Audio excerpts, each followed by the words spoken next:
Hello and welcome to the special Thursday edition of the Swim Brief, where we talk about all the topics that they're too scared to talk about on those other swimming podcasts. Okay. I am joined as usual by Joel. Hey, remember that year you dubbed Stevens Point went 119 in the 200 freestyle relay? Was that you, Rawlings? Was that you, Joel? Yep. Oh, no, you coached at the other one. Yeah, sorry. That was the good UW school, like that D3 school. Yeah. Stevens Point, right? Yeah, it's a lot like that scene in Stripes, where all the guys are all the troops are marching by and the general's sitting there going like, good looking men. Are those my men? No, yours are here. And then like John Candy comes rolling down the hill. Those are my relays. Like, is it? That's a good looking relay. Is that me? Yeah. No. Oh man, stings. Thank you. Thanks for the memory. Yeah. And joining us from an undisclosed location due to the overwhelming fan, do we call it harassment? Erik Weiken. Yeah, a little unwanted love from all of my Instagram fame. Yeah. I mean, I'm surprised you're not too big to come on this podcast these days. Yeah. You guys are good. I'm going to try to stick to my roots, you know. You know what, Erik? You're a good friend. You're a good friend. It's just apropos of nothing. I just want to say that. Not because I want you to continue coming on the podcast, but just because I mean. So we're going to go through a few topics today. We're going to talk about men's NCAAs now that all the dust has settled on conference championship meets.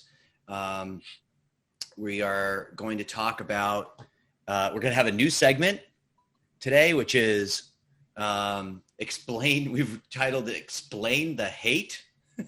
And it's going to be about an acronym that I had to have explained to me, EVF, early vertical forearm. It's always good when you realize you hate something that you don't even know the correct term for. And then we're going to talk about what's going on at University of Arizona because like all people, we are inexorably drawn to the swim commentary section and then triggered and angered.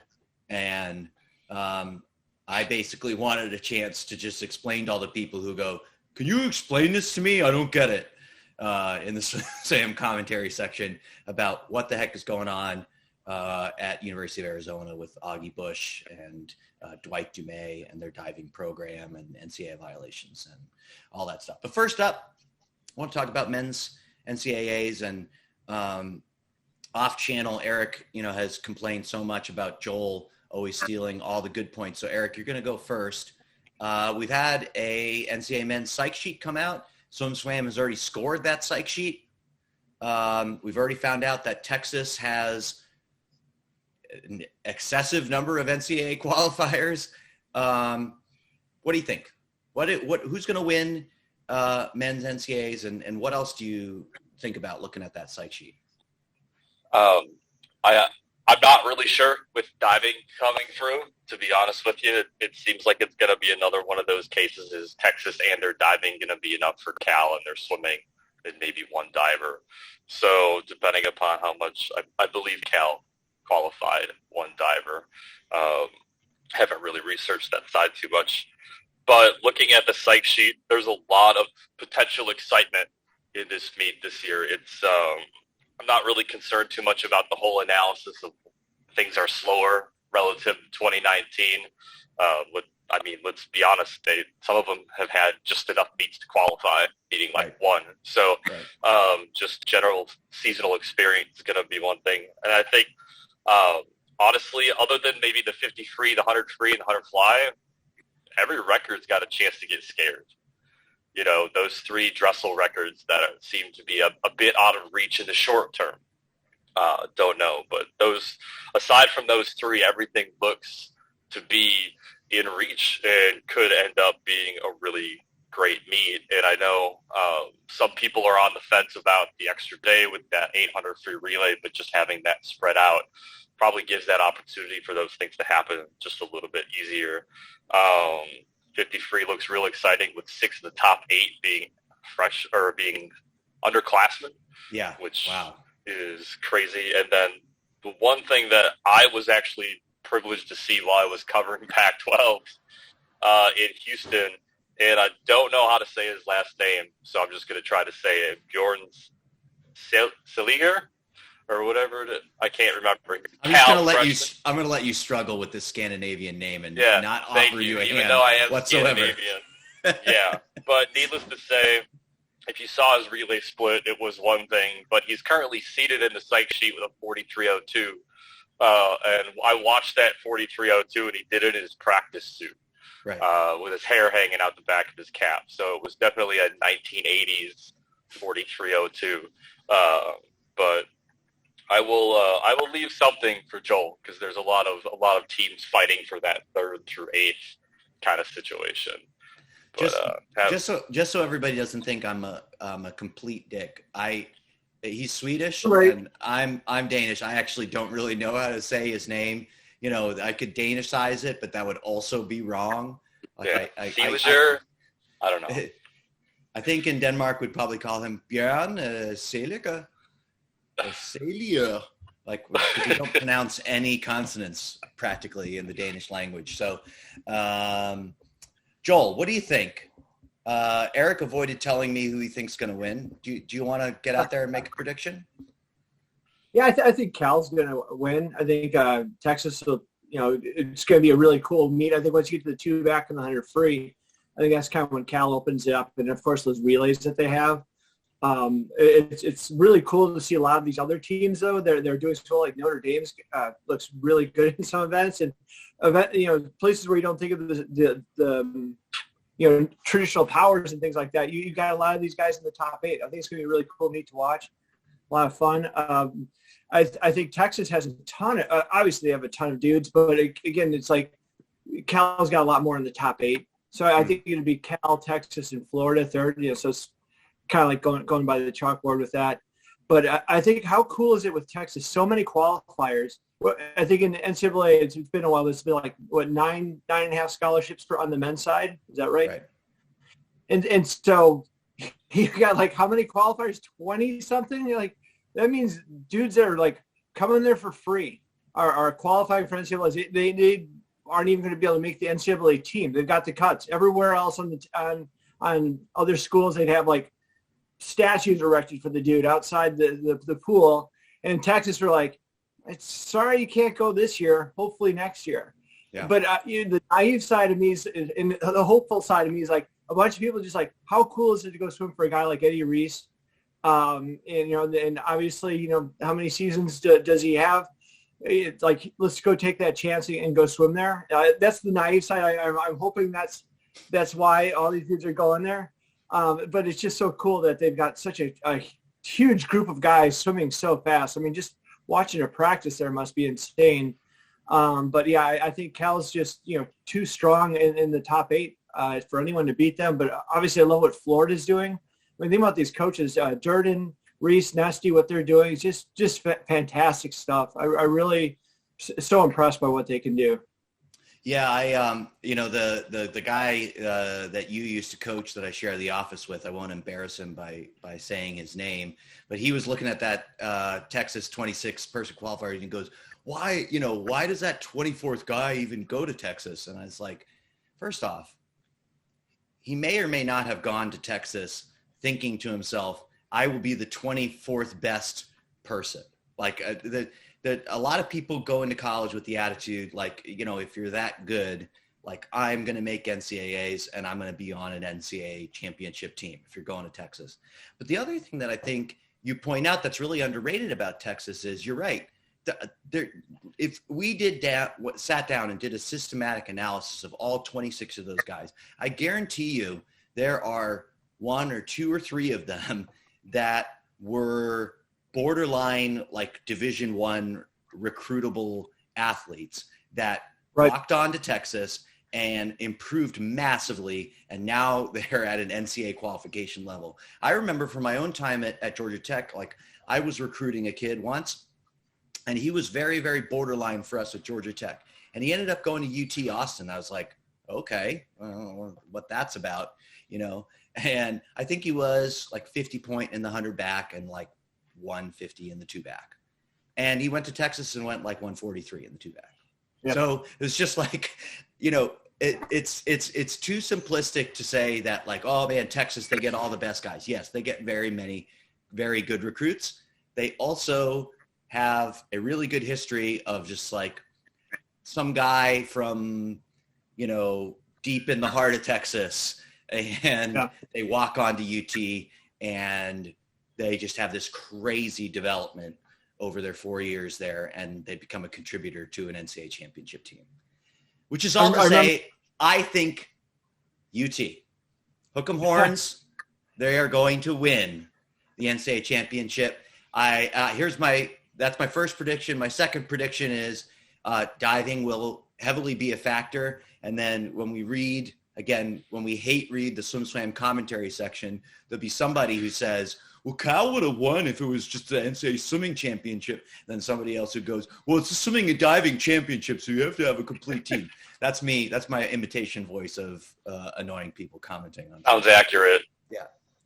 That's what people really sound like when they comment. I remember recruiting kids also when I was at a D1 school, and we'd recruit and you'd get kids to be like, listen, we can give you an 80% scholarship. It's like, well, I can just go to UT for in-state rates. Like, right. Okay. And plus, you know, I've heard of Eddie Reese. I don't know who the hell you are.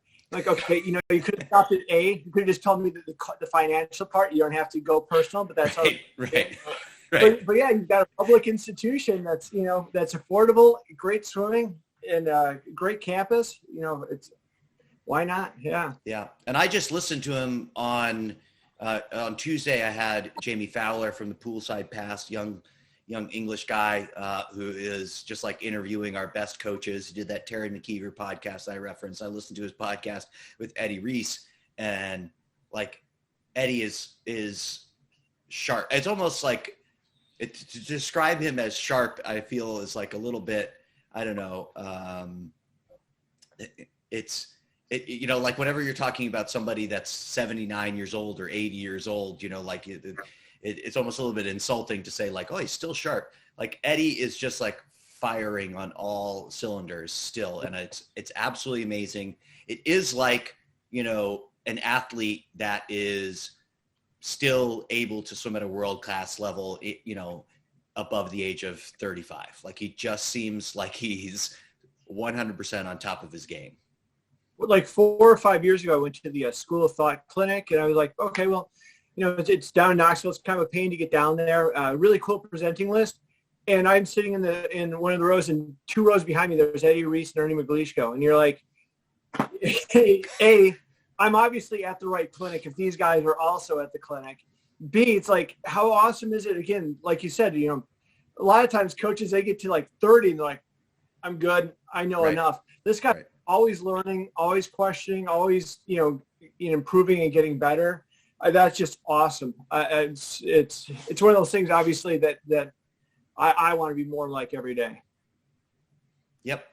All right. Let's transition to this story that came out about what's going on at Arizona. We had heard earlier in the year that there were some pretty serious NCAA violations that had transpired there at Arizona.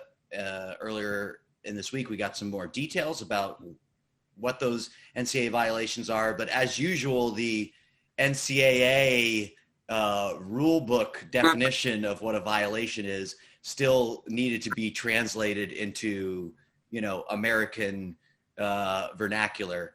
I'll go back to you, Erik. What was your reaction reading in greater detail about what happened at Arizona?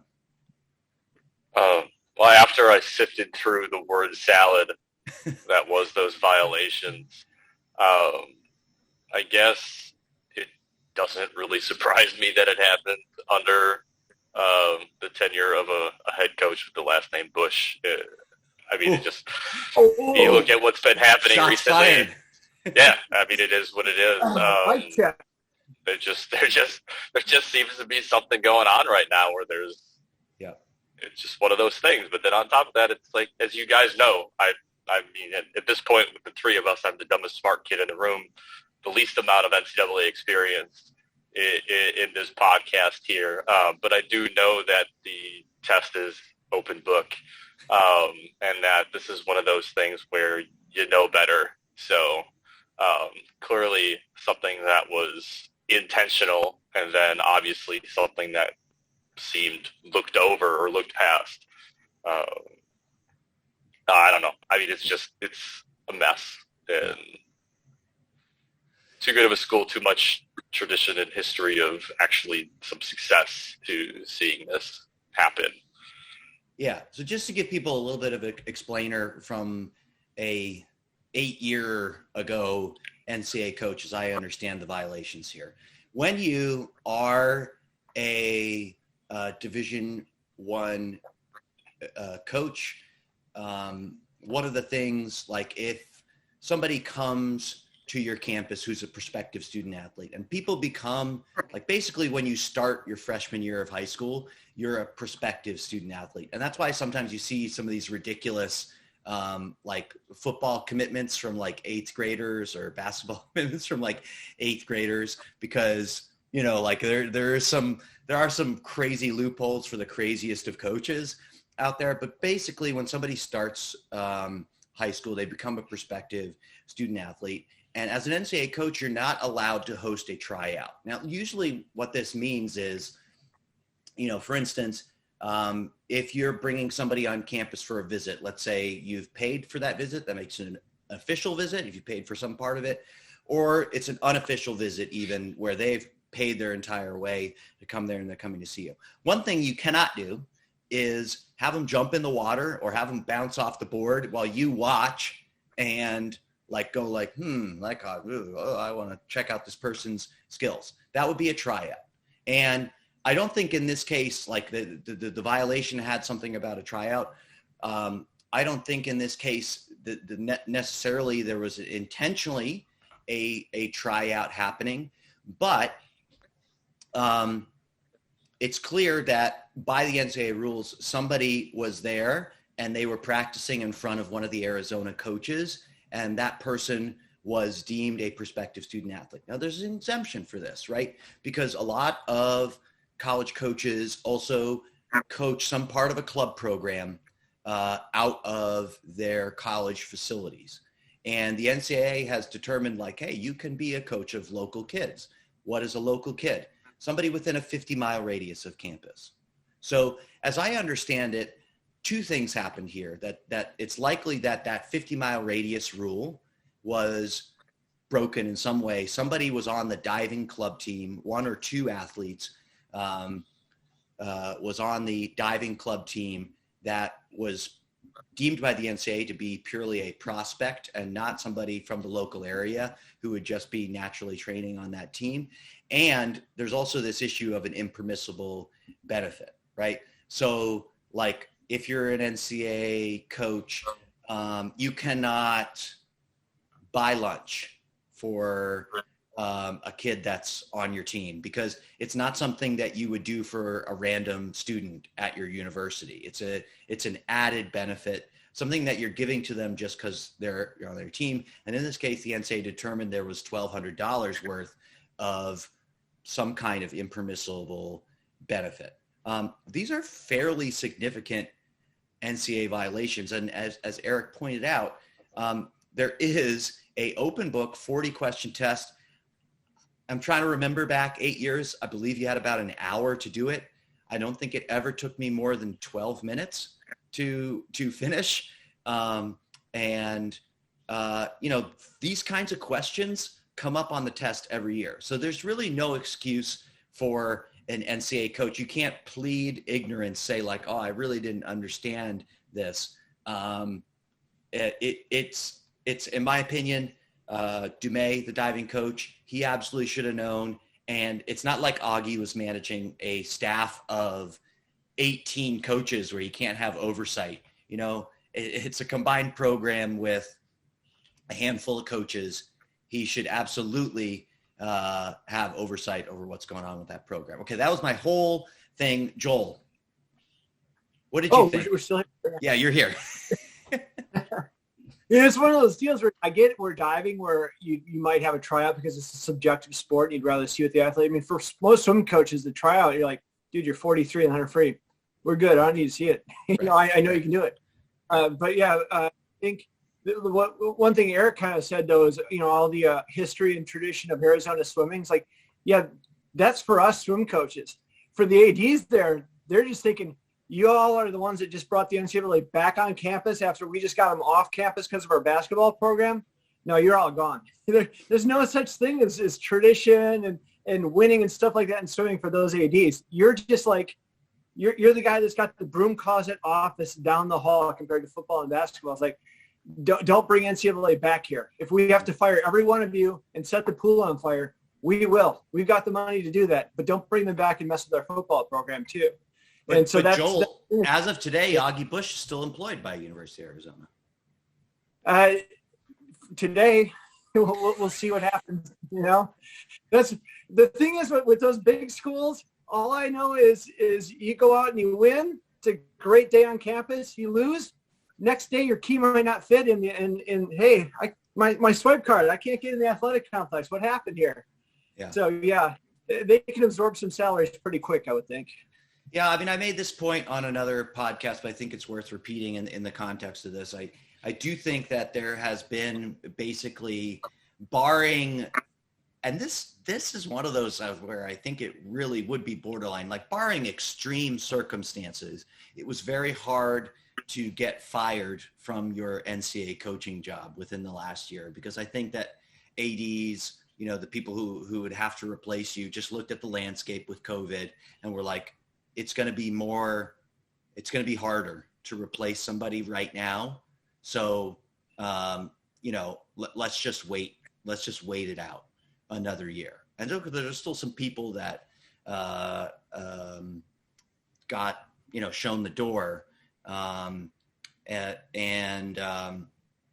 do think we're going to see sort of a wave here of delayed stuff. We've already seen that McGee Moody left University of South Carolina, which personally, you know, just because I like McGee Moody as a person, I'm a little bit sad about.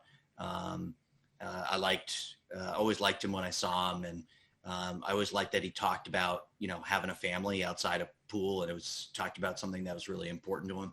I don't have a lot of role models in coaching who were sort of so open and transparent about that part of their lives. So I hope he lands on his feet and finds a good place. But I can see that South Carolina seems like they were eager to sort of move on and get a new coach in there. And I do think there's going to be a lot of programs coming up that are going to do something like that.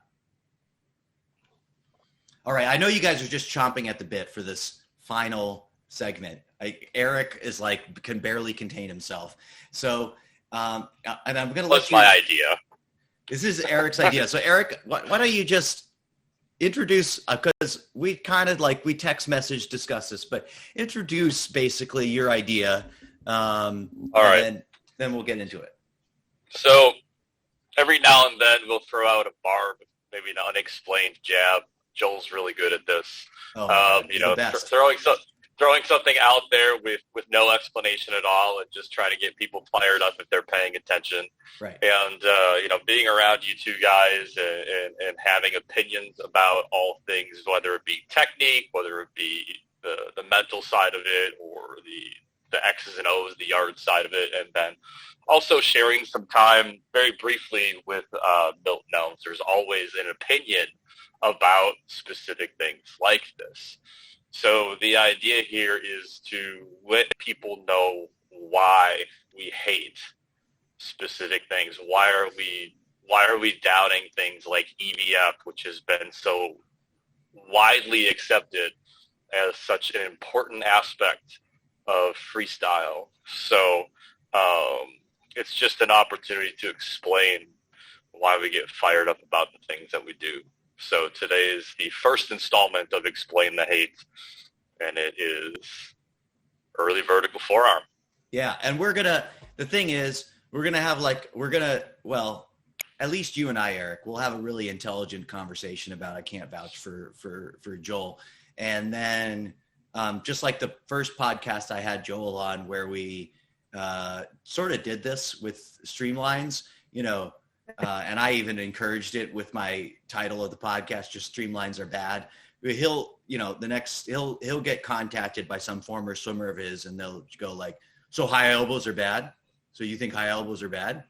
That's fully what I'm expecting, the commentary. After we really try to have a intelligent conversation about it, he was like, so you guys think like Katie Ledecky's freestyle sucks? Is that what you think? You think it sucks? That's what you think? Looking forward to Joel's life being inconvenienced just a little bit more because of this conversation. But so Erik, why don't you lead us off? Talk about what your perception of EVF, early vertical forearm, is, and like just define it as you see it for people, and then hit us with your opinion. How it plays out. Well, how I see it, or how I see it being viewed as far as like the general population. I think I'll go from that angle, just because it's so the whole situation with EVF, and I know Joel will go off on this one too. Using EVF, just that alone is enough to just grind me. It's like those idiots that like all of a sudden have lived in the South Side of Milwaukee their whole life, and they want to seem more trendy, so they start calling it Sawmill or something like that. You got to shorten everything. Can't we have just one long thing in the world? Go ahead. The early vertical forearm is trying to change the angle of, I guess would be the power phase, the stroke, so that the forearm is perpendicular to the bottom as early as possible to engage the lats and push the body forward. Right. So that is the attempt that this, the physics of it all is trying to get that power and everything in place to be able to push forward. The issue is that it's isolated. It's isolated from everything involving the body itself. So when coaches are on deck doing that, it looks terrible, doesn't it? That's where we're at. It is absolutely deplorable that people would go around telling children to. Oh man. I have one of those dictionary calendars on my desk, and deplorable was yesterday. Erik, so I'm using it today. Erik Hillary Clinton Wyken just called swim coaches that teach EVF a basket of deplorables. Politics. Yeah, for sure, man. Seriously, why do we need to trash kids' shoulders with this drilling and this example? It doesn't make any sense to me. But I know we're going to come back around the circle a couple of times. But I think Joel is starting to roll here. The diesel engine is warmed up. Yeah. And he looks ready to go. Joel, go off. Do it. No, I think what happens when people get triggered and stuff is, like Erik just said, it ruins kids' shoulders. And so now you got all these coaches like, say, I'm ruining kids' lives now. Is that like, what was it? Let's pump the brakes. And plus, exactly what I'm saying. My is usually just towards any text I get from Wyken, we're like, I hate that. Maybe this will stop the conversation. It didn't. Okay, I'll expand on why I hate this. But and he's that's me texting with two thumbs, which is why I can't hit a single key. Also, right. So I think what you said though, like people are calling it the physics. I think the physics of it doesn't really work. It's just again, just from what I've seen. Like again, you're isolating your lats.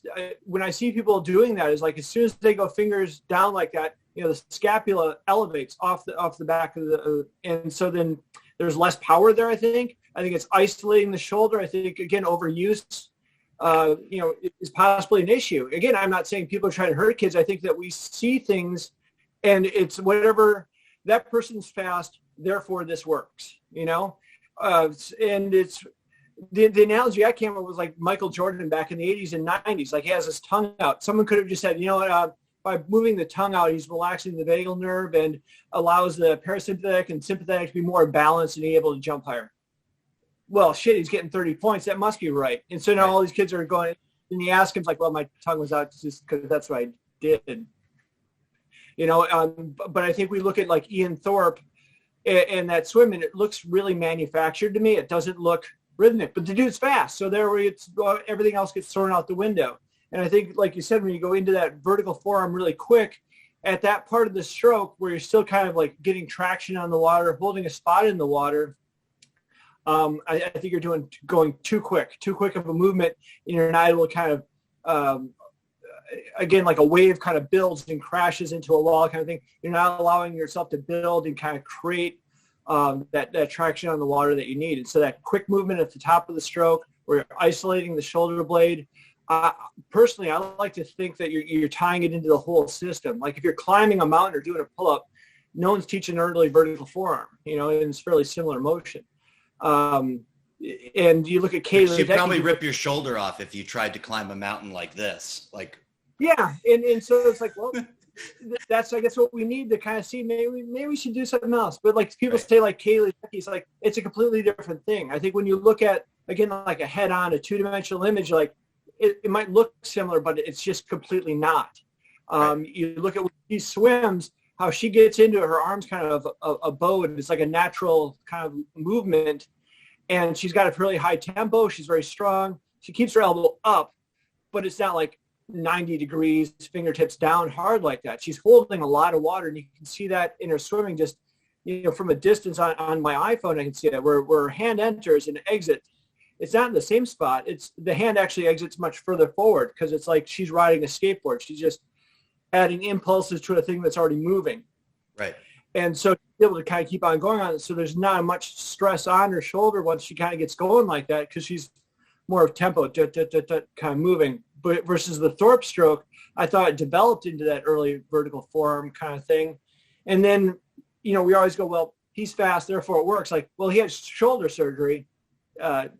Where do we go with that then? Right. It's, again, if your career is going to be Ian Thorpe's and you have shoulder surgery, you're like, I'll take that trade-off, but if it's like you're going to end up like a 458 500 freestyler and you have shoulder surgery, I'm going to pass on that one. Right. I think there's ways you can go faster and you tie it into your whole body than what EVF does. And I see these drills online too where people are like with bungee cords and they're ripping the hell out of it up and down like that. Again, it's like it's an isolated movement, and in swimming it's you've got to tie it into the whole body, I think, for to get the most out of it. Yeah, I think because my role on the podcast is to be a coastal elite who constantly condescends to everybody that listens, because that's how you get listeners, is you're like super condescending and people go like, wow, I really love how this guy condescends to me. Hot take. Yeah, like that makes me really like him. So I'm gonna go there, and since we're talking about Thorpe, just talk about the insight that we've had into how that stroke was developed in the first place. And Joel, you probably heard the story from Milton Elms as well. Milton Elms famously brought down to work with Thorpe late in his career when he was starting to struggle quite a bit. And they talked, like he sort of like asked him like, wait, why do you swim that way? And, this was probably outside of Ian Thorpe's camp. This was a pretty much peak time when everybody was like, Ian Thorpe has the most amazing stroke of all time. And Thorpe was like, I hate it.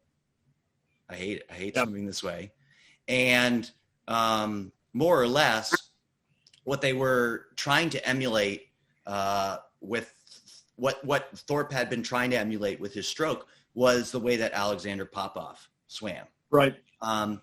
So I think I trace a lot of this EVF stuff to Popov and Popov's dominance, because Popov, like, probably freestyle stroke wise, he's probably the most influential swimmer of the last 40 years, right? In terms of the way people swim freestyle, because first off, because he was dominant in short races over a long period of time. He was incredible. And aesthetically, his swimming was really beautiful. Like, he looked so graceful and so effortless in a way, like in short races, sometimes guys can sort of just look like, there's a big guy in the water there and he's just thrashing. He never looked like that.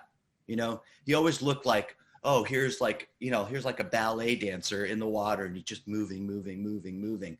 And I think the mistake, and I think Erik highlighted this at the beginning, the mistake of what I think a lot of people have taken from Popov's stroke is instead of trying to find a way to emulate sort of the graceful full body movement of that, they've tried to distill a technique.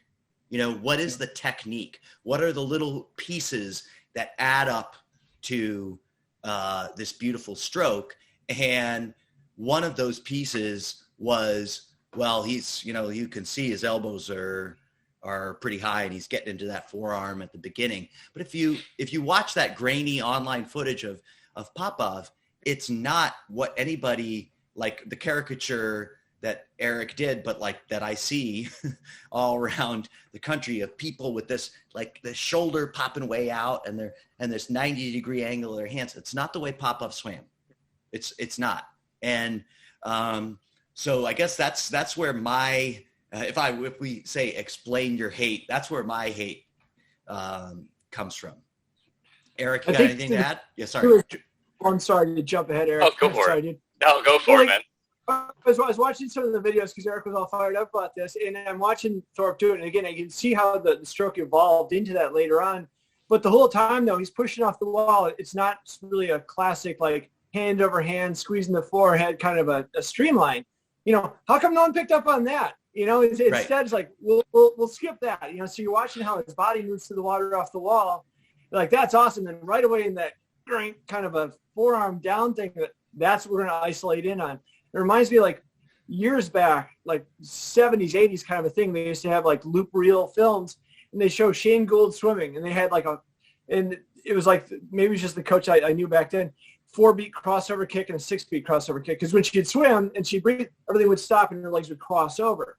And so everyone is trying to teach the 4-beat and 6-beat crossover kick. And it's one of those things, again, where, like, everyone's just sitting there looking, again, because we're so reductionist. What's the one thing I need so I can be that? Okay, right. Her legs crossed over. Everybody we're crossing over. We're always looking for the vitamin or the superfood that we can take so we're not going to get cancer. And we're looking for the superfood / super vitamin of swimming where, like, you just do this one thing, man, you're Ian Thorpe. No worries.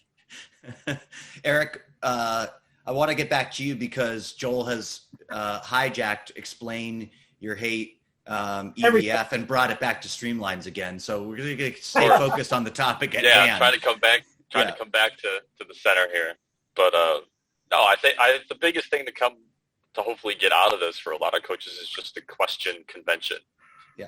Is it really what you're seeing, or are you essentially using what you've been told to see the things that you're seeing? So if you think Katie Ledecky has EVF, it's because you're thinking that it's critical to be successful in freestyle. And the reality is it isn't. She doesn't. She's connecting all of the pieces together, and you're seeing instances within her stroke that, yes, her forearm is getting vertical. Yes, it is important to be able to push away from an object that you have something going in that particular direction. I mean, it's just the way that the world works. But to say that she has EVF is not the entire story. And those of you who are maybe your head is spinning about the whole EVF thing and how Ian Thorpe's stroke is great. Maybe, Chris, we could put links to the videos that we were talking about in our text, and I have it here. There's a year-old video from a YouTube channel called Swim Fast, and it's a new video, the perfect technique freestyle from Ian Thorpe in high quality, and it's like 480p. But right about the minute into the video, you see a great definition of why EVF is so bad for a swimmer and why it's so bad for his particular shoulders. Because you see his left shoulder, you see the head of the humerus jut forward towards the camera. And that just shouldn't happen. If you know anything about the anatomy of a shoulder, that you shouldn't do this and then try to actually activate muscles Right. to move forward. It needs to stay here. Right. So if you're doing the EVF stuff with kids, think about it. If you see that shoulder do that, it's not supposed to be doing this.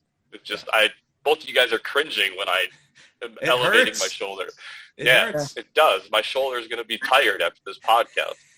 I think part of that goes with what you're saying, though, is like a lot of times what we see, and then we're like, it's like I see a Ferrari, and then I've got a Hyundai out there, and I keep on going, well, you know, you don't look like a Ferrari yet. Keep on shaping that down. And so it's kind of like we've got a view of what a stroke looks like, and then we're trying to like relay that to some kid verbally, and they're supposed to put all those pieces together into an athletic movement. I've never seen a track coach going, your foot should hit at a 32-degree angle, and I want you to push off at 80% effort into. It's like, just let the dude run a little bit, you know, and Right. kind of work from the kid and then backwards versus I've got this image, you haven't fit into it yet. Keep working. And if you're really sure, get in and try it. Do your drills, feel what your shoulder's doing. Yeah. You know, do it 10,000 times, you know, if you're doing a 2.5, 3 hour workout, and just get a real good acclimation of what it's like to expand that shoulder joint and then try to apply torque to it. And Right. you might change your mind if you are pro EVF. Yeah. All right. I think we've said everything that needs to be said about EVF. It's time for that part of the podcast where we make our final emotional pleas, because he's been forced to wait patiently for much of this podcast and not been given his usual platform to monologue. I'm going to let Joel go first. I did, like, Erik will send me these damn clips, and I'm like, all right. I'm baited in. I'm looking at SwimSwam. I'm looking. And so I see the, I don't even want to use the woman's name, from Michigan, who's like, I'm not going to be able to go to the NCAA meet. Just left it at that. She retired. She retired after Big Tens. After Big Tens, yeah. It's like, all right. And then it's one of those deals where this isn't a professional athlete. You know, she's a 21-year-old woman now. And we're going to start commenting on this. And of course, like the moth to the flame, drawn into SwimSwam. And the message board, you know, all the people like are going to throw out their ideas. And like, it's one of those, like, you know, it's bar time. You have a huge Euro. You're sitting there eating away, and you're like, you know what? I don't feel good after I do this. Why do I do this? Why do I always go back to have a Euro? And I feel terrible. And I do that. I look down at this message board, and I hate everybody in the life. I'm like, I don't want to be there anymore. Like, scrolling down right away, guy called Big Ten Dad. Suck it up, Buttercup. Like, starts with Big Ten Dad. Like, I'm going to drop my resume in a sense without dropping my name. You know, so this woman, she can go out on a limb and actually use her name saying, I'm going to retire. He's not going to put his name onto the thing. It's like Big Ten Dad. So obviously I know, because I've got an athlete that's in the Big Ten. And I'm going to tell you all about mental health. Suck it up. That's all you need. It's like, you know, I coached long enough that a lot of these athletes, especially someone like that would go off to Michigan and swam at a high level and swam as long as she has, quitting is probably the hardest thing in their life to do. Every kid says, like, quitting is so easy. Try having a swimmer quit, or it's time to retire. You know, your shoulder doesn't work anymore. You're a nursing major. There's no way you're going to be able to make this work. Whatever it is, try getting them to quit. I mean, that was like most of my coaching career at the end, was like trying to get people to go, it's time to step away. It's okay. Let's move on to the next aspect and take something from swimming and put that in there. Here's a woman who's quitting. I'm sure it's the hardest decision ever. And people are like, suck it up.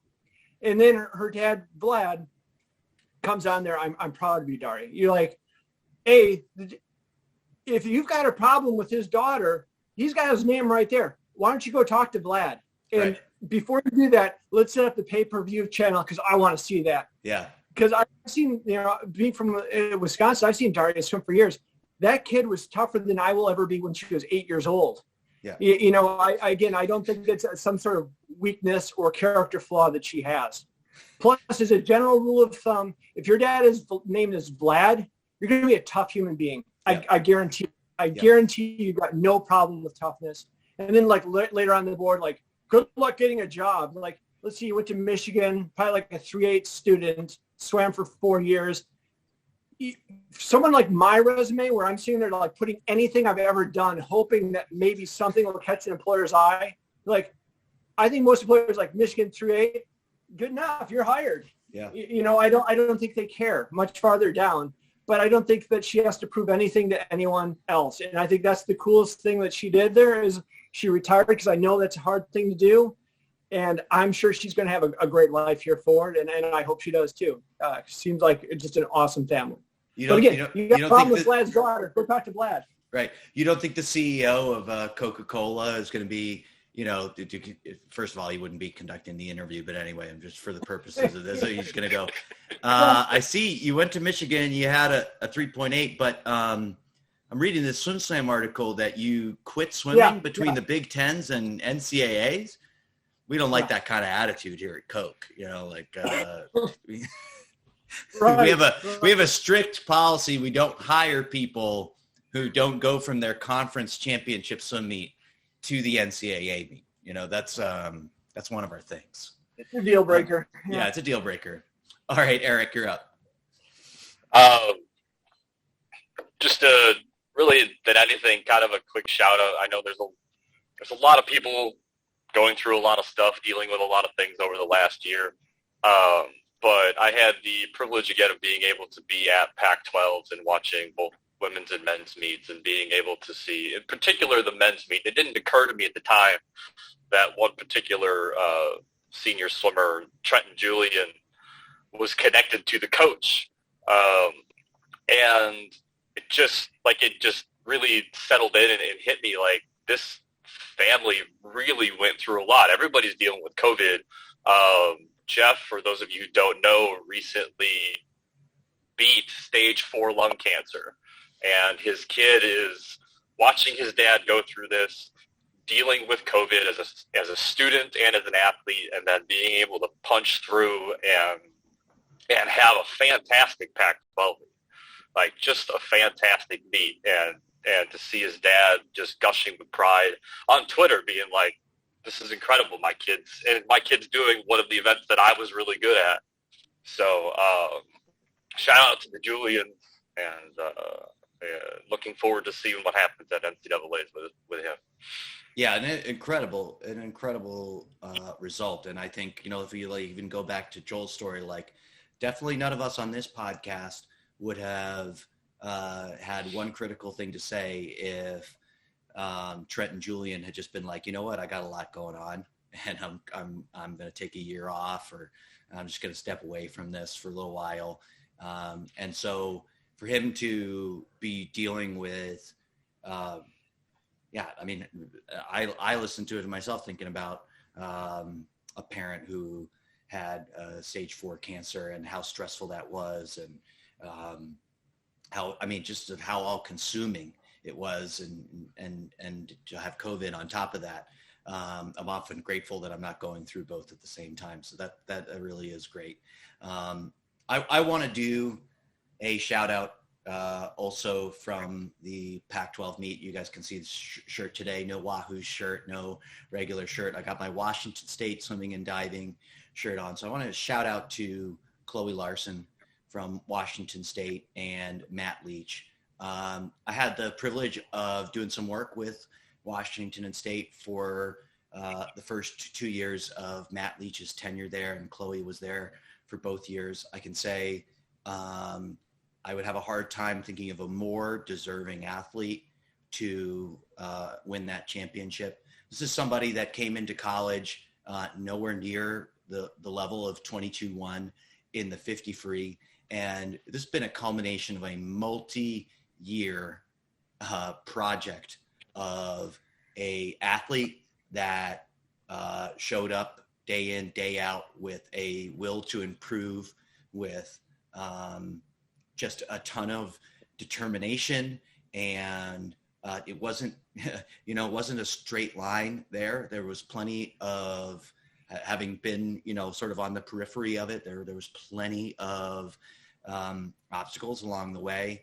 And for me, I was just so excited watching that result, and I texted Matt immediately and without betraying his confidence. The response that I got back from him just demonstrates to what I think of him as a coach. And that is he's somebody that is 100% all the way in. His heart is in what he's doing.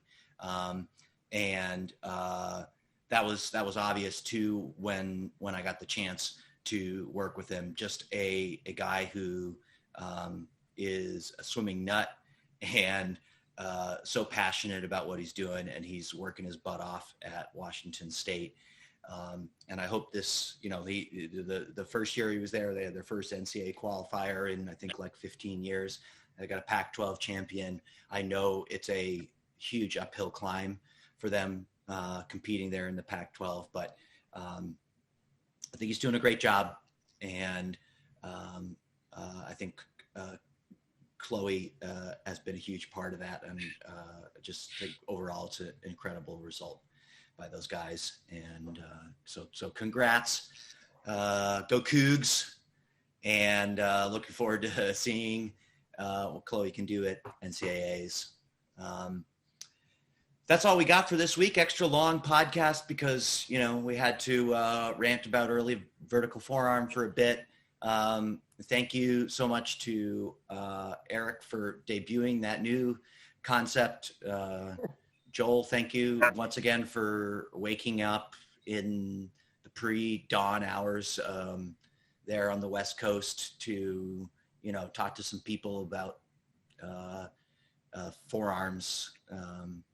Probably better just don't tell Lori later that this is what we talked about, make up something a little bit more exciting. She's got no idea. I come downstairs for the podcast. She'd be like, "You're getting up early to do what? You're an idiot. You're an idiot." I was going to say, I've been waiting to say this, but the good news is I could say basically anything about my wife on this podcast because she never listens, so, and Lori, Lori apparently listened to one before we started this, but I'm guessing she hasn't listened since then. Now that you're on it, she's all the way out. So yeah. So anyway, have a good rest of your day, guys, and I'll talk to you next week. Thanks, Chris.